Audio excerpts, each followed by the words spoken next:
What's up, guys? It's Josh here back with another Kansas City Chiefs related video. And today I am joined by a very special guest, Luke Braun of the Locked On Vikings podcast.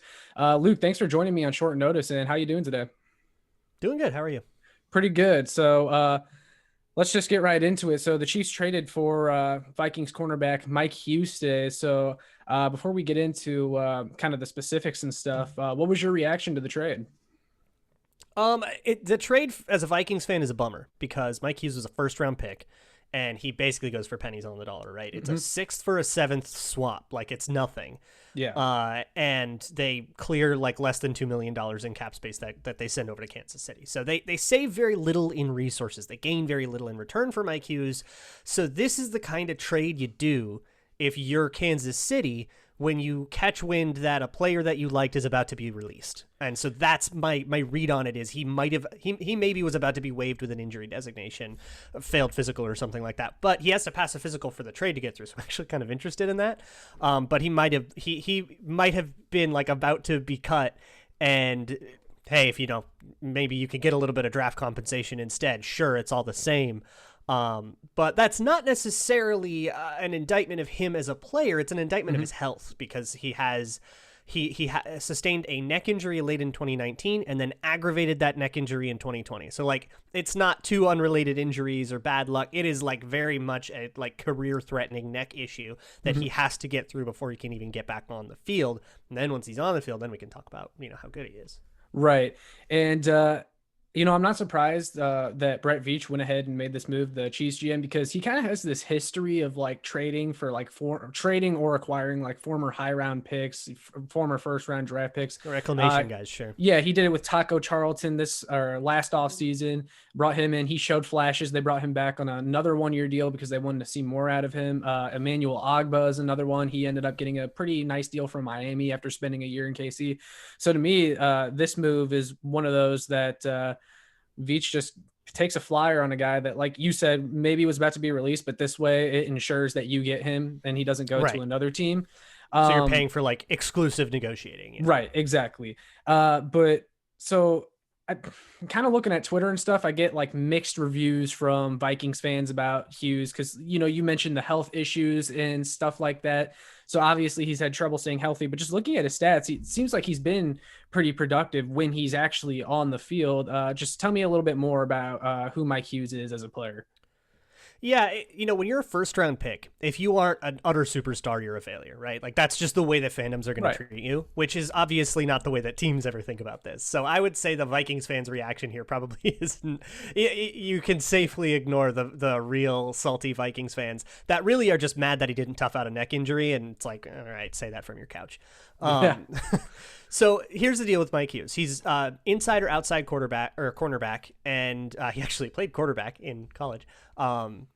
But he played mostly in the slot for the Vikings, mostly outside in college. He did play plenty outside for the Vikings as well, though. He kind of rotated in and out. And the Vikings like to have four kind of cornerbacks that they rotate around, and he was one of them, and kind of keep everybody's legs fresh. Yeah. So he was always one of them for that. He has, I would say, a lot of undeveloped things. He still plays like a rookie because he tore his ACL his rookie year, and then he had the two neck injuries. So he's had a lot of trouble staying on the field, and that has really stunted his development. So he has a lot of trouble, with like transition footwork, and he's a shorter cornerback. So he got really, really smoked by Mike Williams with the Chargers when they played in 2019. Big physical guy, was able to just kind of bully him in the red zone and box him out. And he had some pretty embarrassing lowlights there. But here's the thing. I think he was coming along okay, considering everything. But if he can't get on the field, he can't get on the field. But he is a bit of an enigma, and he is very difficult to evaluate because you just don't have that big of a sample. You've got like 5 games of the 2018 season where he looked okay. He got a pick 6 in his first game. That was kind of nice, but it was kind of a gift. It was a really bad Jimmy Garoppolo throw. You've got 2019 where I thought he kind of got better as the season went along. But the other thing with him is the situation he came into. The Vikings had Mackenzie Alexander as the kind of penciled in slot corner, and then they drafted a guy to be the slot corner in the first round in 2018. And the first 2 years of Mackenzie Alexander's career were disastrous. He was horrible. So they were kind of giving up on Mackenzie Alexander.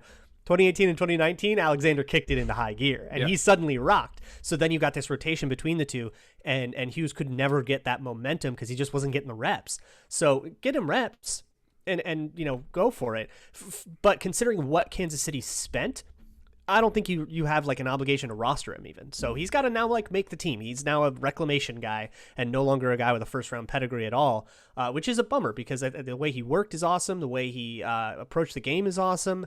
And it's just, it's neck injuries, man. They'll kill careers. Yeah, for sure.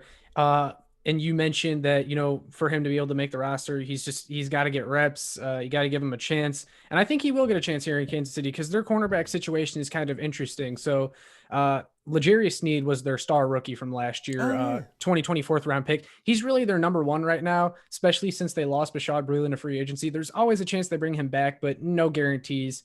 And so, another concern I have is L'Jarius Sneed. He missed, or he had two pretty big injuries last year. He had a collarbone where he missed significant time, and then he also got a concussion in the playoffs. He didn't miss a game from that, but it's still something to note that he got hurt. And if something like that were to happen again, I'd be really concerned because then you got Charvarius Ward, who is a very up and down player. Then you got DeAndre Baker, the interesting midseason pickup last year. Wow. Yeah, but he ended up having a gruesome leg injury in week 17 when they finally let him play. So we just have no idea where he's at physically. And then the Chiefs also they got a couple of other just later round prospects that are still, like low end contributors, special teams guys that we're waiting to see if they can make the jump and that kind of thing. So Mike Hughes is joining a group kind of with a lot of players that have a similar profile to him, just haven't really proven a whole lot yet. So this move is really interesting to me because there's a very real chance he couldn't crack, the top 3 or 4 on the depth chart. But I guess it just matters what kind of shape he's in.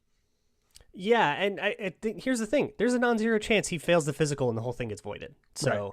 that if he passes the physical, and he ends up being able to get on the field and stay on the field, because now that neck injury has been a thing, it's kind of always going to be that much more likely to re-aggravate itself. So if he can get on the field and stay on the field, yeah, I think among that group he can get reps and he can be a contributing player, which for what Kansas City paid is obviously great. And that's why I'm bummed out as a Vikings fan, because it's kind of this declaration that like, okay, they probably weren't going to keep him on the roster. Well, that kind of sucks because he was a first round pick 3 years ago. Yeah, definitely. You never want one of your first round picks to turn out like that. But is there anything else that you have to tell us about Mike Hughes? Anything that maybe we didn't touch on? No, again, he's really hard to evaluate. So there's a lot of kind of like, I don't know, maybe he was going to be good, but now he didn't get a chance to. So I don't know where he's at or if he can ever play again. Yeah, interesting. Well, I appreciate the insight a whole lot. I'm sure Chiefs fans will really appreciate this. But for everyone watching, make sure you go check out Luke Braun's work on the Locked On Vikings podcast. And Luke, thanks again so much for joining on short notice today. Yeah, of course. All right. So with all that being said, I will link your podcast and Luke's Twitter in the description and all those other links that I always link in the description that you guys like. So yeah, that's all I got for today, and I'll catch y'all next time. Peace.